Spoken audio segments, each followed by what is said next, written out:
Uma rádio de notícias que pulsa 24 horas por dia. Jangadeiro Band News FM. Entrevista. Atuando há quase 30 anos como sacerdote, José Carlos Pereira uniu também a sua atuação como pesquisador e sociólogo para realizar uma série de entrevistas com sacerdotes brasileiros e com isso traçar o perfil, a rotina e as queixas dos homens que estão à frente de paróquias por todo o Brasil, representando a Igreja Católica. Os resultados estão presentes no livro Operários da Fé, da editora Matrix. Entre os temas, celibato, sexualidade, solidão, depressão, alcoolismo e o uso de psicotrópicos. Uma ótima oportunidade para a gente falar sobre esse assunto com o autor, padre, pesquisador e sociólogo José Carlos Pereira. Muito bom dia, padre José. Bom dia. Muito obrigado. Satisfação de vocês para falar sobre essa pesquisa, essas temáticas. Isso, muito obrigado pela sua aquiescência. Antes de falar um pouco da pesquisa, fala aí um pouco da sua formação e a sua entrada, o acesso na igreja. Eu fui para o seminário numa idade adulta, podemos dizer, comparado com a época. Eu entrei na década de 80 para meados da década de 80 para o seminário, com 20 anos, e entrei para um seminário diocesano e depois da filosofia eu migrei para uma congregação religiosa. Eu me identifiquei mais com os padres regulares do que com os padres seculares, e aí então eu fiz outra parte da formação com os padres regulares de uma congregação religiosa, a congregação dos padres passionistas, e estou até hoje há 26 anos como padre. Vamos esclarecer essas divisões que o senhor citou aí, de padres seculares e os outros regulares. Claro, os padres seculares são os padres que pertencem a uma diocese, e os padres regulares são os padres que pertencem a uma ordem religiosa, congregação ou instituto religioso. No Brasil, a maioria dos padres são seculares, ou seja, pertence a uma diocese. E a sua pesquisa foi a partir de que, em qual momento e quanto tempo levou? Eu iniciei essa pesquisa, na verdade, lá pelos idos de 2014 para uma tese de pós-doutoramento em antropologia social. Mas ela só se concretizou, de fato, no período da pandemia, nos anos de 2000, finais de 2019, 2020, 2021, concretizou em 2022. Na verdade, eu falo, foram 2 anos integrais de pesquisa, onde eu apliquei 100 questões, um formulário com 100 questões, e nessas 100 questões aplicadas num formulário online e uma parte presencial, eu entrevistei exatamente 1.858 padres que responderam à pergunta. Eu enviei para 5.000 padres o formulário, mas eu obtive de resposta 1.858 respostas, né? E aí dessas 1.858 respostas é que eu trabalhei, então, os dados que está aí neste livro, Operários da Fé, o Padre na Sociedade Brasileira. Houve, de um certo modo, recusa de alguns responderem aos questionários? Sim, houve, né? Porque eu enviei para 5.000 e retornou aproximadamente 1.800 e poucos, né? Então, muitos não responderam. Mas eu penso que 2.000 padres já é um dado significativo para essa pesquisa. A recusa seria medo, temor dos sacerdotes adotarem uma postura diante do próprio sistema eclesiástico? Não. Eu acredito que sim, o medo de ser identificado, embora os questionários online não trazem identificação.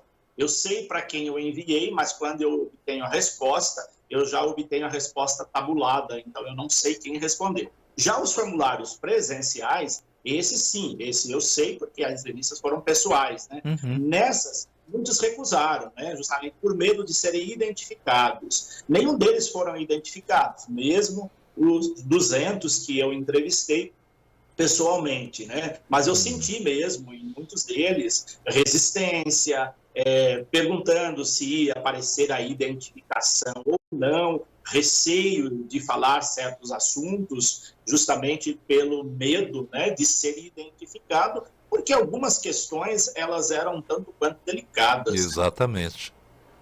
Agora, o senhor vive no Paraná, o senhor reside no Paraná, em Cascavel, é isso?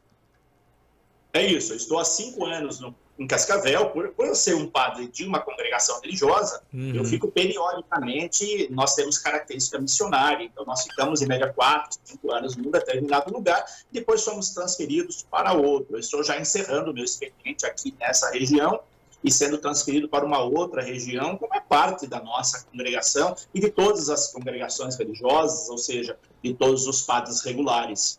A sua pesquisa, do ponto de vista pessoal, eu considero algo inédito. Ou já existia algum trabalho nesse sentido?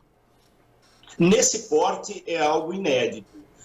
Tiveram algumas pesquisas, mas não abarcaram tantos assuntos, não atingiram tantos padres quanto essa. Ela é, na verdade, uma pesquisa inédita pelo tamanho, pela quantidade de padres que atendeu e pelo número de perguntas que foram aplicadas e perguntas nesse gênero de perguntas.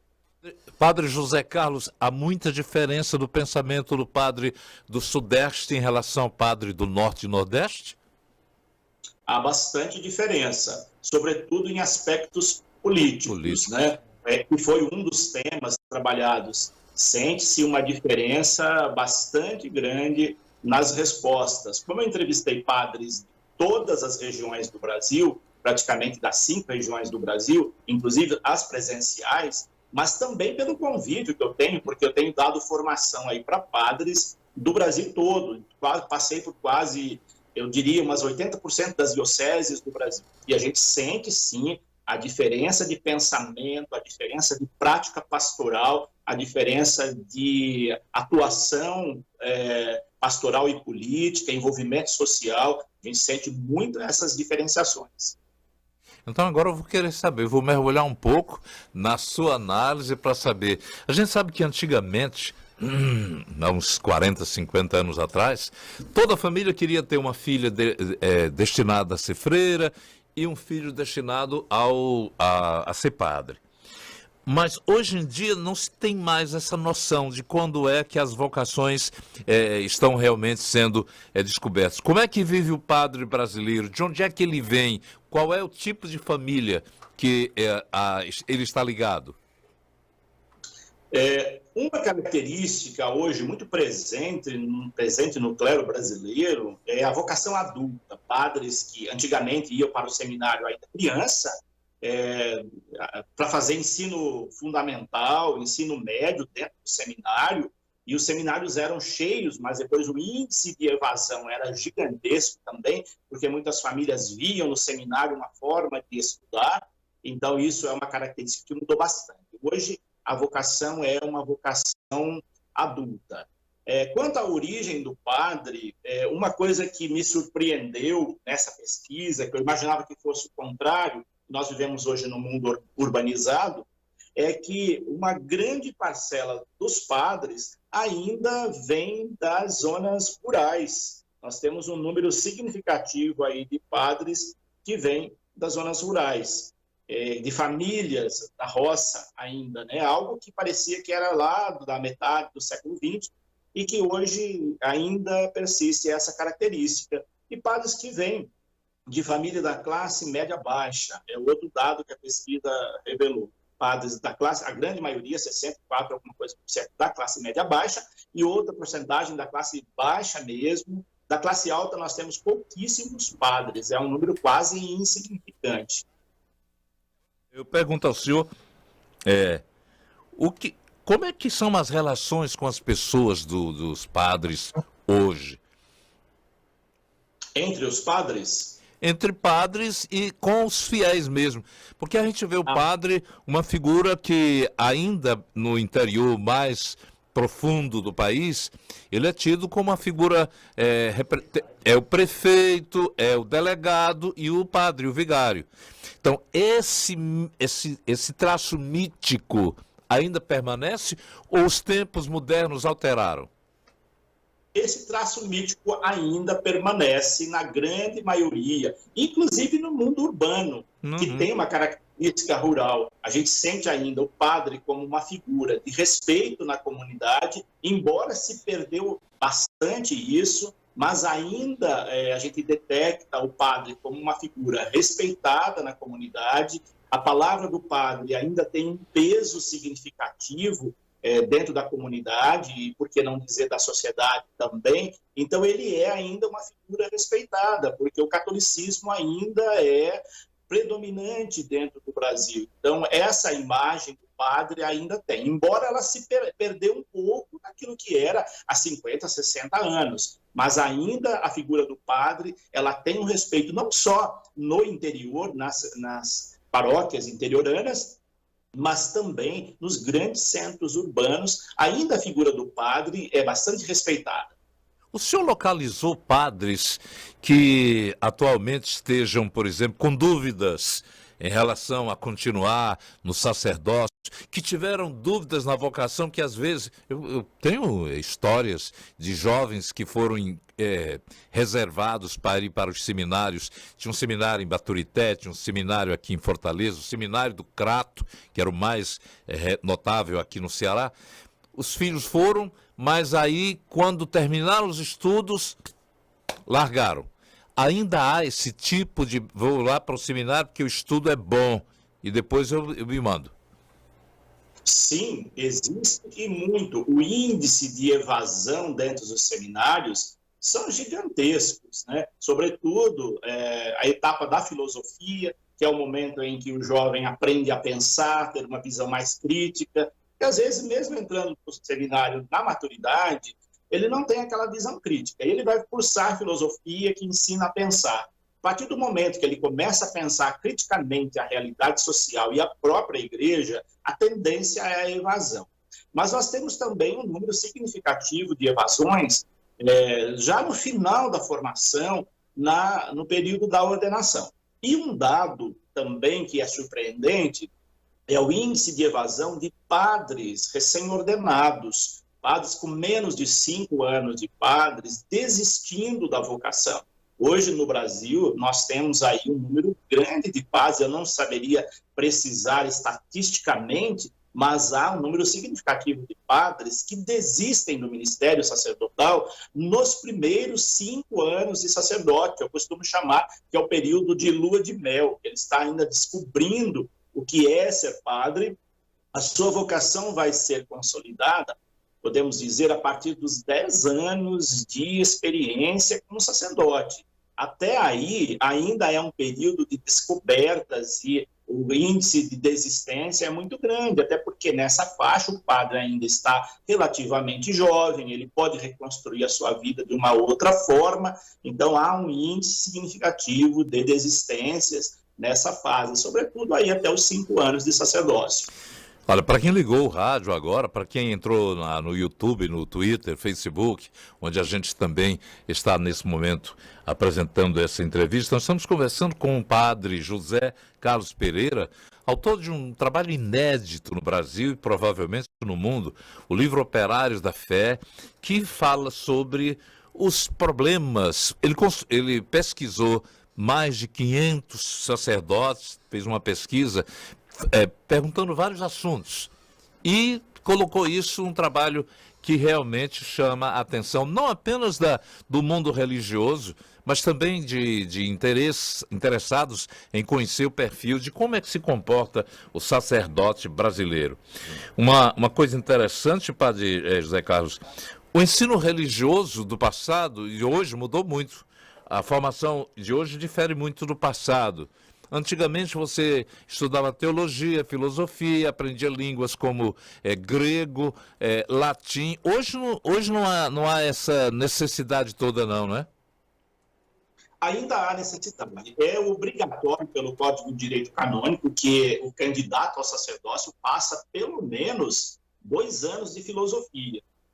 Os institutos mais sérios, eles fazem os 4 anos de filosofia pela importância, mas a gente vê muito pela escassez de padres, muitas dioceses aí abortando, podemos dizer, o tempo de formação do padre devido à necessidade. Então, o padre faz 2 anos de filosofia e já vai para a teologia. Ou então, se ele tem uma outra faculdade, eu já dei aula em seminários, e eu vi estudantes cursando teologia que não tinham feito filosofia, que tinham feito, por exemplo, administração de empresas, que tinha feito uma faculdade que não era que ensinasse a pensar diretamente com a filosofia, ou psicologia, que é importante. Então, muitos padres são dispensados da filosofia se eles já entram com uma outra faculdade. É o caso hoje, porque a vocação adulta, muitos candidatos já chegam ao seminário com um curso universitário completo.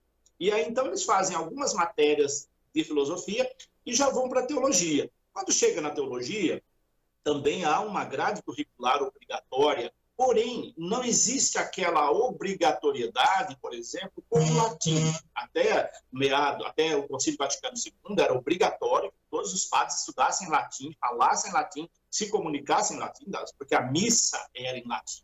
Depois disso, houve um arrefecimento nessa questão de estudos de línguas, optou-se mais por línguas modernas, mas também como matéria optativa, não como algo obrigatório. Então, isso também reflete na formação do padre, que foi um dos temas abordados nessa pesquisa, o tema da formação do padre.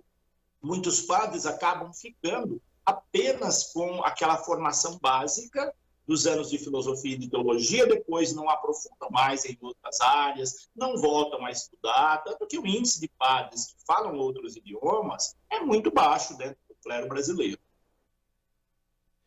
Padre Zé Carlos, uma outra curiosidade também. Houve uma alteração na vida do sacerdote brasileiro com o que já era visto lá nos Estados Unidos com o surgimento das teleseitas. As igrejas, a partir da televisão, a presença do neopentecostalismo, o senhor me corrija se eu estiver errado. Até que ponto alguns dos sacerdotes entrevistados dizem ter sofrido com a fuga de fiéis para outras denominações? Então, aqui a gente toca num tema que caberia uma reflexão bastante aprofundada no âmbito da sociologia da religião. Um fenômeno que predomina no Brasil hoje é o fenômeno do movimento da renovação carismática católica. O movimento da renovação carismática católica é um movimento neopentecostal, ele surge nos Estados Unidos, oriundos de igrejas neopentecostais, predominantemente protestantes de linha evangélica dos Estados Unidos, migra para a Igreja Católica e na década de 60 esse movimento chega no Brasil. Chega e ganha um terreno muito grande, ele vai suplantar a teologia da libertação e o movimento da renovação carismática vai angariar muitos padres. Tanto que na pesquisa hoje a gente vê assim que há um número significativo de padres adeptos da renovação carismática católica, que segue a linha, a espiritualidade, o movimento renovação carismática católica, que tem essa influência de religiões protestantes de linha evangélica. Agora, por outro lado, a questão do crescimento das seitas também é um tema a ser analisado, porque o que ocorre muitas vezes dentro do catolicismo? A gente vê o crescimento de igrejas evangélicas no Brasil. O crescimento de pessoas que se identificam como evangélicas, a cada censo do IBGE, aparece maior e um arrefecimento do catolicismo. Então, está havendo uma migração de fiéis católicos para os movimentos pentecostais. E aí, eu costumo dizer, a partir de uma análise sociológica, que a renovação carismática, quando ela não é acompanhada diretamente pela Igreja Católica, com a sua doutrina, ela pode ser uma escada para a migração de membros da Igreja Católica, que já tem essa característica neopentecostal, de migrar para igrejas também neopentecostais, de linha protestante, que não são católicas, obviamente. Então, também corre-se esse risco. Porém, hoje, há um cuidado maior do que lá na década de 80, 90, com o acompanhamento desse movimento da igreja para que ele se enquadre dentro da doutrina católica e não deixe solto para que as pessoas acabem se identificando mais com igrejas evangélicas e se tornando uma escada para migração para outras religiões. Muito interessante o seu livro, a sua colocação feita aqui. Estou vendo uma citação sua. A pesquisa representa o perfil do padre brasileiro. Ele é branco, relativamente jovem, oriundo da baixa classe média rural de pequenas cidades do interior, nascido em família simples, com baixa escolaridade e acentuada religiosidade católica. Uma vez no seminário, estuda em cursos internos, sem reconhecimento oficial, sem prosseguir com os estudos depois de ordenado, além da pouca leitura. Os próprios documentos da igreja, inclusive, não são lidos por ele como deveriam. Essa citação feita pelo senhor foi absorvida através da pesquisa só ou também da sua convivência? Das duas coisas. A pesquisa revelou isso claramente e ela veio confirmar aquilo que, na minha convivência, no meu trabalho com padres, eu já tinha percebido. A pesquisa só veio confirmar, referendar aquilo que a prática eu já tinha percebido no contato com os padres. Esse é o perfil do padre brasileiro. Uma coisa surpreendente é a questão da cor da pele, né? A gente sabe que no Brasil, mais de 50% do povo brasileiro é afrodescendente. E os padres, eles, 67% se declararam brancos, né? Então, é uma igreja que ainda predomina essa questão, e aí, voltando nas origens lá, a gente vê que a questão da raça é uma questão bastante polêmica dentro da igreja. Gilberto Freire já tinha trabalhado isso lá na década de 50, essas questões, né? E ela predomina ainda hoje, né? O clero brasileiro ainda é predominantemente branco, mas vem de classe baixa e no seminário tem uma formação ainda precária. Muito interessante, muito interessante. O senhor falando aí, e eu me lembrando aqui de amizades que eu tenho com alguns sacerdotes, um deles, padre José Nilson, era da paróquia do Mucuripe, e ele me contava, disse, Nonato, eu perguntava, o senhor está preocupado com a evasão dos fiéis para outras denominações? Ele disse, não, Nato, quem é católico, quem não é, estava apenas à procura do lugar para onde se estabelecer naquele nível de conhecimento de que ele pretendia. Mas um outro assunto do seu livro que me chama a atenção também é com relação exatamente à questão do... aqui. A questão da sexualidade, que é abordada pelo livro, apesar de 94,4% dos entrevistados afirmarem que não tinham dúvidas sobre a própria identidade afetiva sexual, o senhor avalia que o número pode não refletir a realidade. O que mais lhe chamou a atenção nesse aspecto? Na verdade, não é que não reflita a realidade. Pode refletir o fato dos padres estarem bem resolvidos com a sua sexualidade, seja ela heterossexual ou homossexual. Ele está bem resolvido. Então, nesse caso, independentemente da sua condição, ele declarou bem resolvido. Aquilo não era um problema para ele com relação à sua vocação. Isso ficou bem claro, né, dentro dessa questão. Então, parece que são padres que estão muito cientes da sua condição sexual, lida bem com ela, e isso não atrapalha no seu trabalho, no seu ministério. Cenário que se descortinou, estou fazendo a sua citação aqui do livro, foi de forte tendência homoafetiva, porém com demonstração evidente de que o padre lida bem com questões de natureza sexual. Agora, estava lendo também, o Papa Francisco recentemente falou que o celibato na igreja não é uma questão que não possa ser discutida. Qual é a sua opinião? E qual é a opinião dos padres quando perguntados se são a favor de casar? Então, a maioria dos padres, eu acho que foi em torno, não estou com os dados aqui, mas foi em torno de 94%, são a favor do celibato. E aqui cabe um esclarecimento para as pessoas que não conhecem, há uma diferença entre celibato e castidade. Celibato é a condição de permanecer solteiro, a condição de não constituir família, a constituição de não ter um cônjuge, uma mulher, né? Então, isso os padres são quase que unanimidades em concordar, com essa postura da igreja.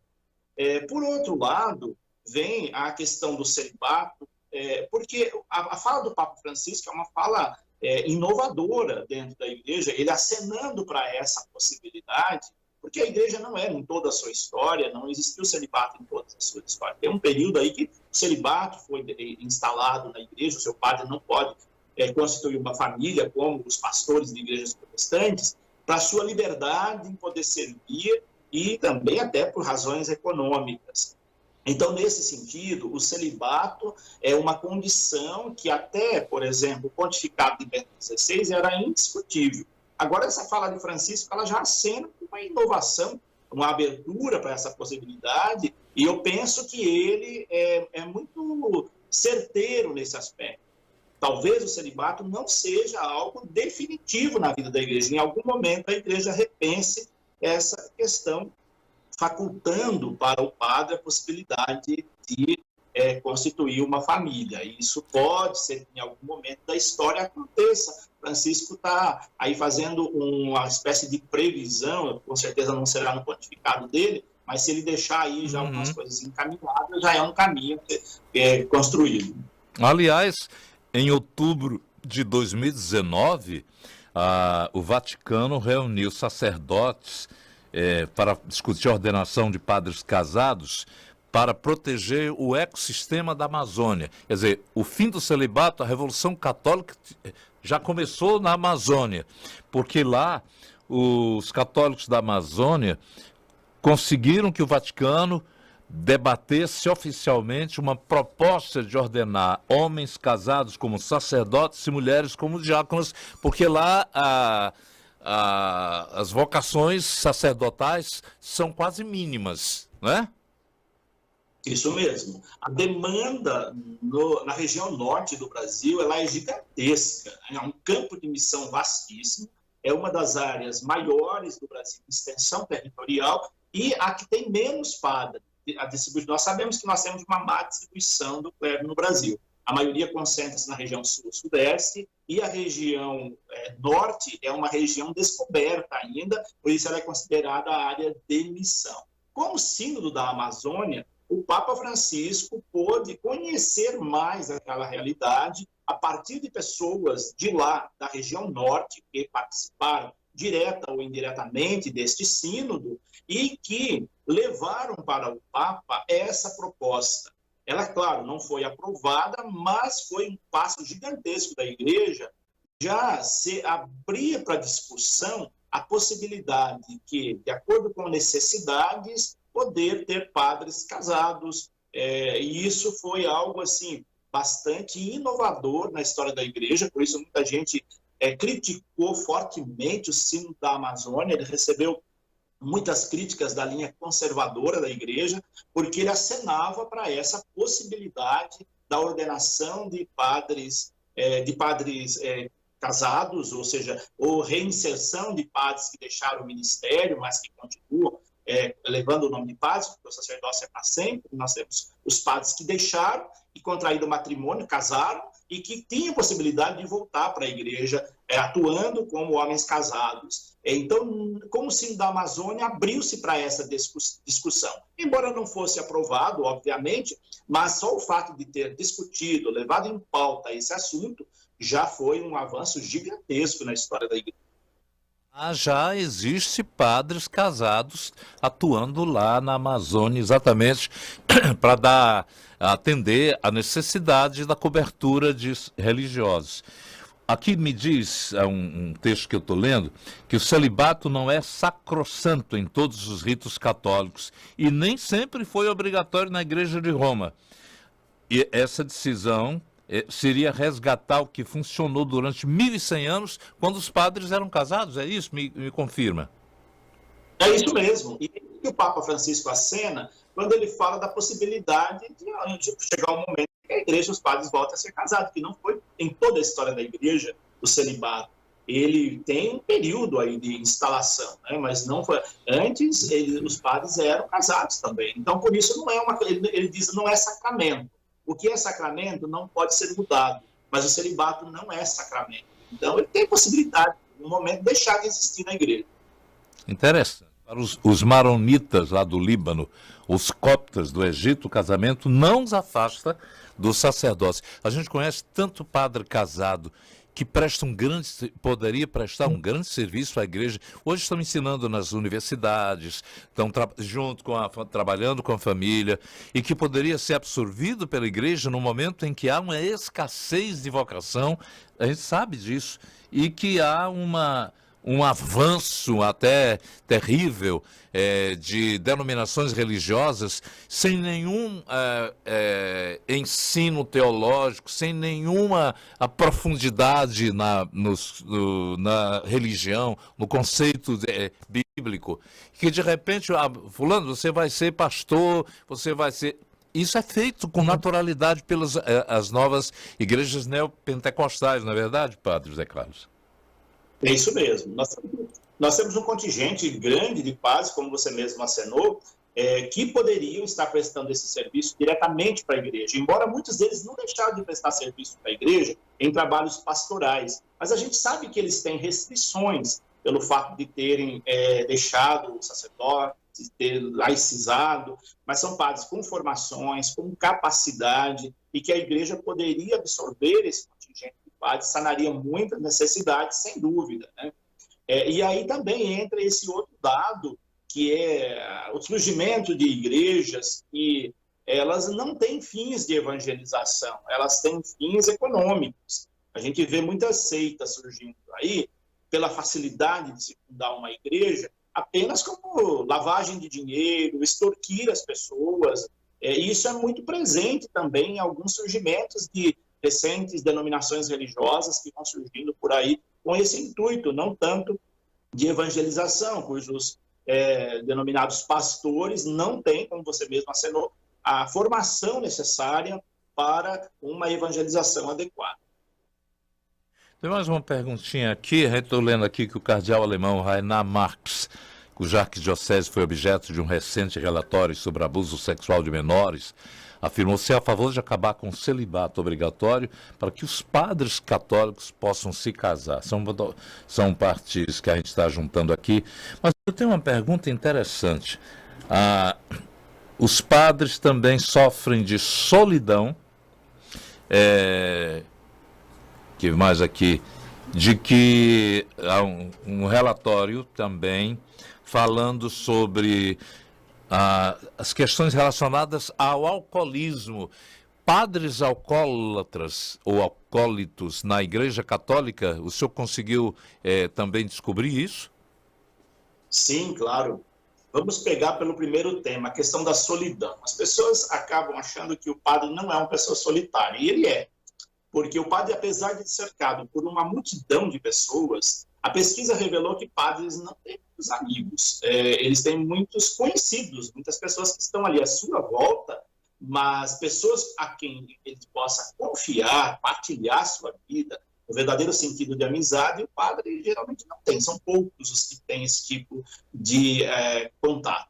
E aí a solidão desencadeia outros procedimentos. A questão do alcoolismo foi um dos dados que a pesquisa acenou aí, que é bastante sério a ser pensado, porque na igreja há muita facilidade com bebida alcoólica, né? Por exemplo, o padre celebra, uma das questões era quantas missas o padre celebrava por dia. O número significativo de padres celebram, em média, 6 missas por domingo. Você imagina, o vinho da missa, ele tem um teor alcoólico altíssimo. Se o padre celebra 6 missas e ele toma 6 cálices de vinho todo dia, todo domingo, ele já está predisposto a assumir, a ter, se ele tiver uma tendência hereditária e genética, de cair no alcoolismo. Não é só por fuga, mas pelo próprio ofício. Isso já é uma realidade. Então, ele tem que ser muito prudente com relação a isso, diante das demandas pastorais, a quantidade de missas que os padres celebram, eles consomem muito vinho na missa.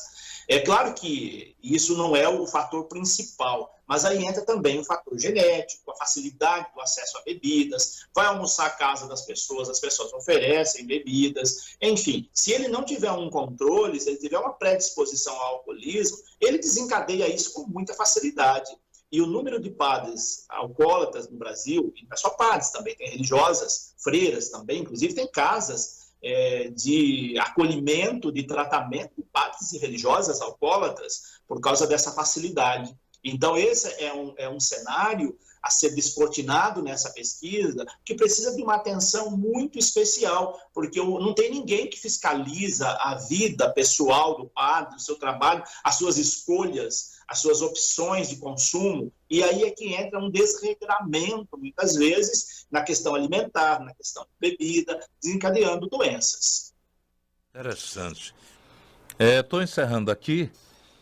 Os números: 94,5% dos padres brasileiros se declaram felizes naquilo que fazem, 43,4% declararam que fizeram ou fazem acompanhamento psicológico, 56,6% responderam que não, 97% dos padres não têm filiação partidária, apenas 2,9% disseram sim, 47,6% dos padres têm menos de 45 anos, 25,1% têm de 46 a 55 e 27,3% têm acima de 55 anos.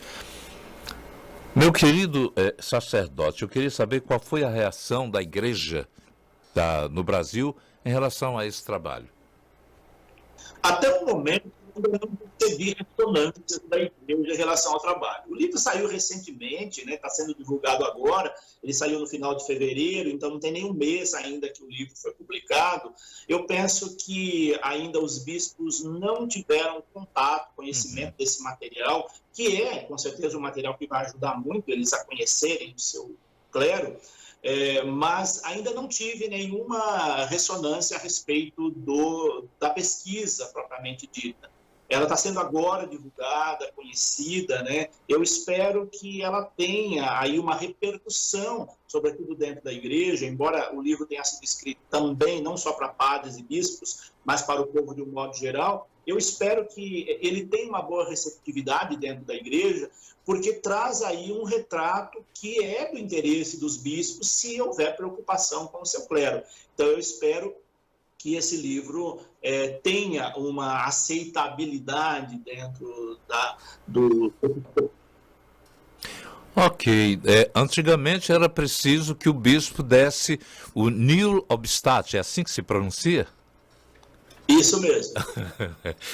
Dessa vez não é mais preciso, já há liberdade democrática para que você explane também, explane e divulgue ideias. Parabéns, agora eu estou querendo saber, e ouvintes estão ligando para saber aonde comprar o seu livro. Isso. O meu livro ele foi publicado pela editora Matrix de São Paulo. A pessoa pode comprar entrando diretamente no site da editora Matrix, ou então em alguma livraria. As grandes livrarias já estão com esse material, ele tem ampla divulgação, então a rede de grandes livrarias do Brasil já o tem. Inclusive, Portugal já recebeu, a FINAC de Portugal já recebeu também. É um livro que está sendo amplamente divulgado. E se caso na livraria aí da sua cidade não tenha o livro, é só você encomendar, que a própria livraria se encarrega de entrar em contato com a editora e fazer o pedido do livro. Parabéns pelo seu trabalho, Padre José Carlos Pereira. É edificante porque atualiza um cenário da igreja que precisa ser atualizado aos olhos dos fiéis, dos interessados no conhecimento da doutrina católica, e também que tem uma base sólida a partir de um olhar voltado exatamente para uma abertura. Dizer assim, vamos falar dos nossos padres, vamos saber o que é que eles pensam, vamos dizer o que é que eles sentem. Eu acho isso maravilhoso. Parabéns. Muito obrigado. Obrigado pela oportunidade de poder falar sobre esse livro, esse material, essa pesquisa, e com certeza ela vai trazer contribuições não só para a igreja, mas para a sociedade compreender o padre. Muito obrigado pela sua participação.